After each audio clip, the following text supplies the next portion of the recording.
This is the last day of NaNoWriMo. I don't have time for this. The stat that actually shocked me the most was that I had 8 0-word days. I don't know if I'm a stronger writer now. Something I wish I would have done is gauged my own feelings. I don't think I've talked about this yet.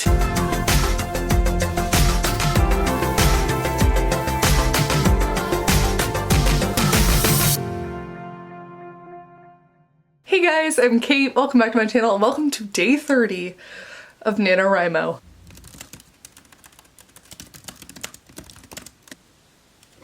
I went on a walk at like 5:30, I got my cappuccino and I've already gotten some words in. How many have I gotten? How many? I already have 784 words. I did get to add another word to my NaNoWriMo sentence. It was easily for my 55,000th word. I'm actually going to write a little bit more because I'm not done with this scene yet. And then it will be time to finagle my NaNoWriMo sentence into something, hopefully, that makes a little bit more sense. Okay, scene reached. I'm now sitting at just over 1,000 words for the day. So like I said in yesterday's video, I think I'm only going to work with the first 50 words of my NaNoWriMo sentence, and then I'll save any additional words I get after, and I'll redo the sentence when I'm completely done with the story, once I've gotten all of the theoretical 1,000 words. That is so hard to say. I've been struggling every single day that I've tried to say it. As a reminder, these are the words that I am working with, and they are listed down below at the bottom of each one of my videos. I actually list all of them, so depending on how many words I get at the end of the day, I might be up to like 60 words in my NaNoWriMo sentence, but again, today, just 50. So the cutoff will be took, which is good because she gets taken. I wonder if I can put that early on and then, okay, well, I guess now's the time to find out. I don't have a lot of hope for this. Okay, anyone go?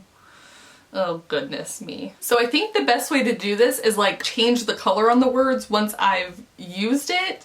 Oh no, and then I'll just see what's left and see what I can slip through. Starting out strong. Oh no, this is not gonna work.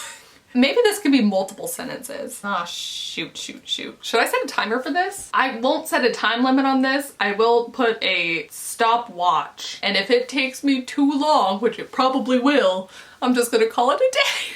Start. Look at how much time has already passed. The first sentence I think I have, it's as good as it's gonna be. It kind of sort of makes sense and kind of sort of sets up the story.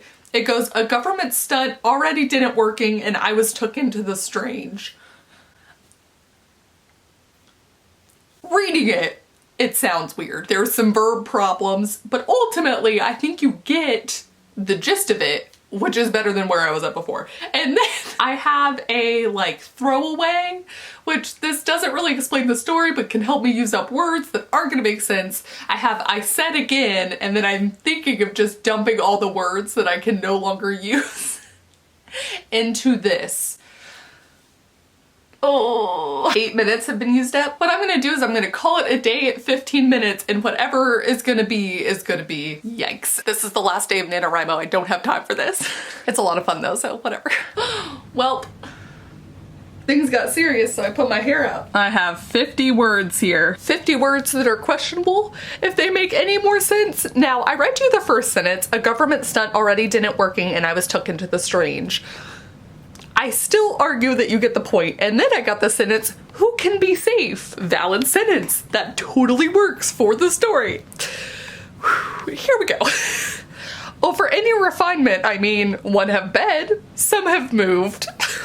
Then I got the sentence, the food is nice. If in my head we're talking about she's at the house now, the food is nice. That's a sentence that could make sense. I'm really shooting for something here. I got year felt more of Anne trailed thing. Maybe the year was long. Maybe that's something that could almost make sense. And then my definite cop-out one. I said again, and I added quotes, great role to typing of it have be. You know, does this tell a story? Ooh, I don't know. What a fun 15 minutes trying to figure this out. Who can be safe? Who can be safe and the food is nice? You know, those are the two things I really got out of this. I'm curious if this will be easier with the 75 words or if I'm gonna have something at the end again where I'm just like, I don't know how I'm gonna do this. The other cool part about this though is that for the sentences that did almost make sense, the first two sentences. I might get some extra supporting words in there so that I can change them out, make them make a little bit more sense, and then I can finagle in some stuff to the other sentences. You know what? I still have hope for this. I'm gonna wait till the story's over, but I still have some hope. That being said, I do have to get back to work. Back to the desk now. My goal is that I'd really love to finish this chapter today. Can I do that? Okay.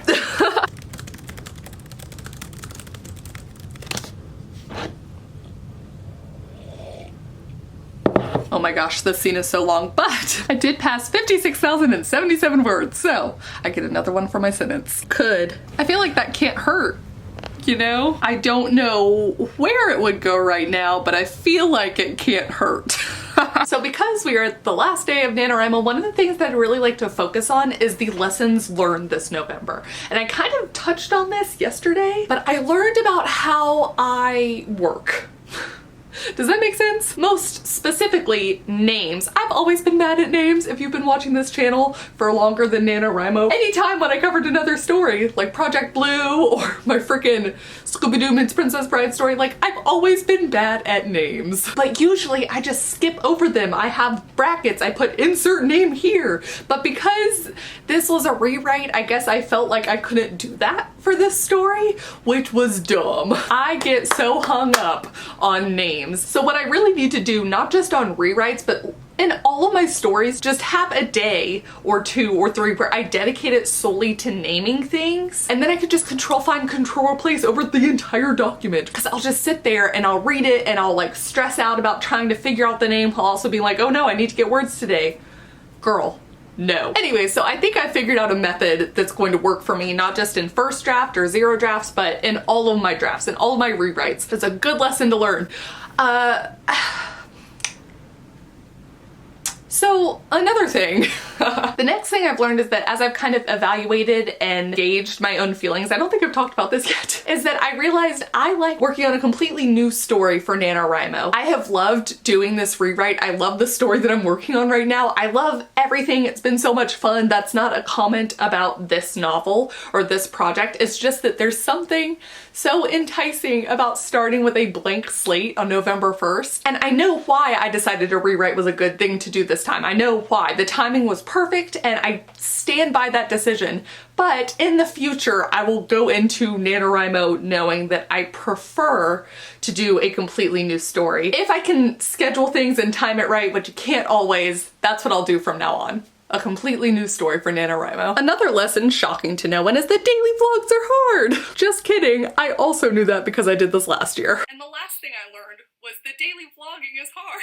That being said, the pros absolutely outweigh the cons. There's something so fun about articulating what I'm going through, and it helps me better to connect with everyone, and now I will always have something where I can look back on how I did that November, how I was feeling, how my story was going. Like, I have something that tracks the progress, and that's just so cool. And not just the word count progress, like the graphs, because I am going to talk about stats in a second. You'll know I love stats. But also just to track when and where I got an idea and all this stuff. It's just so cool that I'll have that to look back on. But if anything, something I wish I would have done is actually watched more of my videos from last year during this NaNoWriMo, because there were several times where I was just like freaking out about something and being like, why am I the worst? Or like, why is this so hard? Or like, why am I having such a lull during this time period? And girl, if I would have watched those videos, I would have known that just always happens. And I talked about this last year.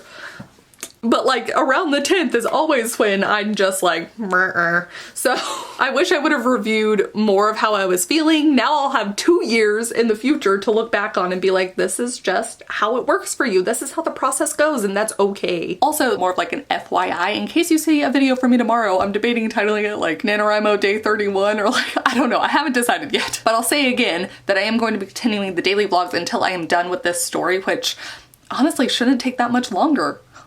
And I'll discuss it in more depth tomorrow and like my life after NaNoWriMo kind of thing, because I have a couple topics on that I want to cover, but I don't know what it is. I don't know if I'm a stronger writer now. I don't know if this novel just played more into the strengths that I have as a writer or what it is. But this first draft, this final first draft, is of a higher quality, I think, than most of my first drafts usually are.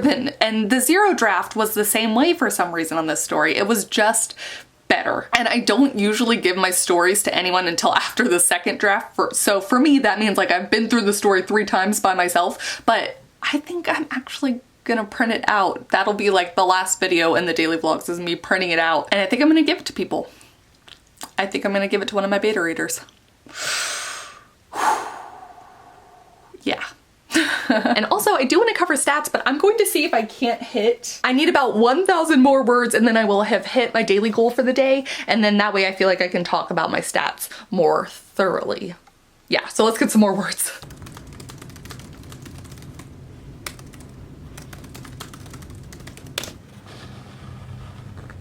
Dang it. What are the odds of back-to-back words? This is some crap. But I'm now officially on chapter 26, and so I feel like since I met my word count goal for the day, I can talk about my stats for NaNoWriMo for all 30 days. I'm so excited. Okay, let me show you. So, word counts by day. You can see I'm going off of some of this. Ta-da! So first up, my best writing day was day 27 with 10,241 words. Unsurprising, of course, because that's when I was like trying to push for the end. Now the NaNoWriMo website did give me like 300 extra words. I remember because I was just shy of 10,000, but that's still my wordiest day. Unsurprising though, my next wordiest day was day 4 with 8,755 words, and that's because I was doing my 12-hour write-a-thon then. The stat that actually shocked me the most was that I had 8 0-word days. So for 8 days of this month, I didn't write anything in this story, which is crazy. One day was a purposeful 0-word day. The rest of them were like, I just didn't get anything done. And the weird part about that is how shocked I am because I don't think my story was ever that far from my mind. So it felt like even on the days where I didn't get words, I was still working. Does that make sense? For this month, 20% of my time was spent while I was on vacation at Disney World. And the number of words I wrote during that time only accounted for 7.26% of my overall word count. That being said, I didn't get any 0-word days while I was on that vacation, and that is the part that I'm personally most impressed by, even though I did have one day where I only got 207 words, but that's 207 words I didn't have the day before. Though I do think it's worth lumping Thanksgiving in with that vacation time. So really, I spent 10 out of the 30 days of NaNoWriMo, a whole third of the month, not at home, not in my regular routine, and that was definitely a challenge this November. This might be my favorite stat though. There are 47 sections of this novel where I highlighted bits of my story, and anytime I highlighted, it was supposed to signify somewhere where I was just like, oh my gosh, that was really good, or that was really moving, or that was really funny, or that was really powerful. Like 47, which I think is incredible that it moved me enough that I, as the writer, was like, yes. And the craziest part about this is that I know that there's other moments, especially as I was scrolling through. I think this last half of the novel, I haven't been highlighting as much. Not because I don't think there's highlight worthy stuff, but just because I've been so in the moment that I'll forget to highlight it. And oh, that's just so cool. That's just so cool. For my authortube stats, I succeeded in making 30 videos. Once this one goes up, of course. What I really need to do is I want to add up all of the comments. So, okay, yeah, let's do that. That includes all of the comments, including those that I managed to respond to. I think I managed to respond to about 25% of the comments, at least, I hope. Which means that I still got about 1,000 comments on my videos this month, which is crazy because the comment section has always been and probably will always be my favorite part about making these videos. I love reading the comments. It's been amazing hearing from you guys this month, and like I get to know so much about your stories, and that is so fun. I'm only saddened that I haven't been able to reply to every single one. And now all that's left for this video is to pull a name out of my mug. Who's it gonna be? Who's it gonna be? Oh no. All right. Oh, Becca! I feel like I can't say enough wonderful things about Becca. If you've been watching this channel, you know I talk about her all the time. Becca is actually someone that I met during last year's NaNoWriMo daily vlogs. She was commenting on my videos, I was commenting on hers, and it was just so fun, and I enjoyed her so much that when I was on my road trip, we actually were able to meet up with each other in Los Angeles, and ooh, this is where we got our oracle cards. We only had plans to meet up for lunch, and then I think I stayed at her apartment for like 8 or 9 hours.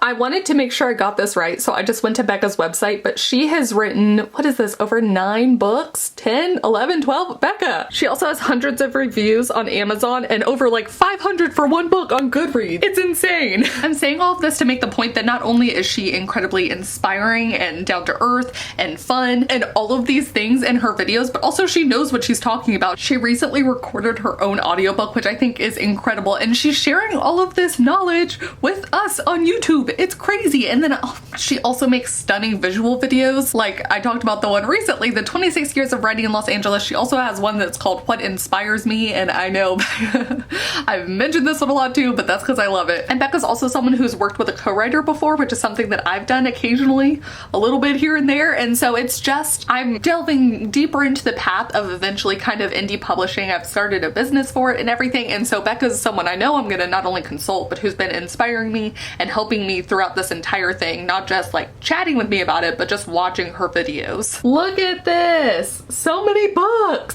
And I guess I didn't say it before, but she's also done daily vlogs as NaNoWriMo, so if you're not following her and you want like an extra hit of inspiration, or if you're gonna do what I'm gonna do and return to her videos in December as you're still writing, I'll leave her links for everything down below, you guys. Go check out Becca. I cannot rave about her enough, truly. I could be here all day.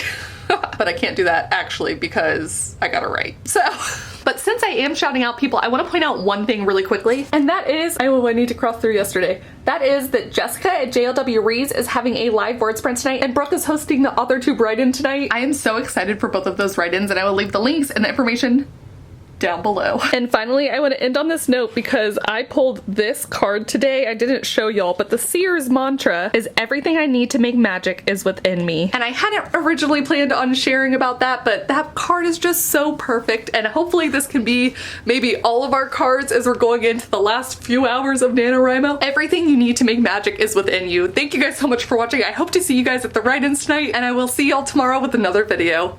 Bye! And I will see y'all oh my goodness.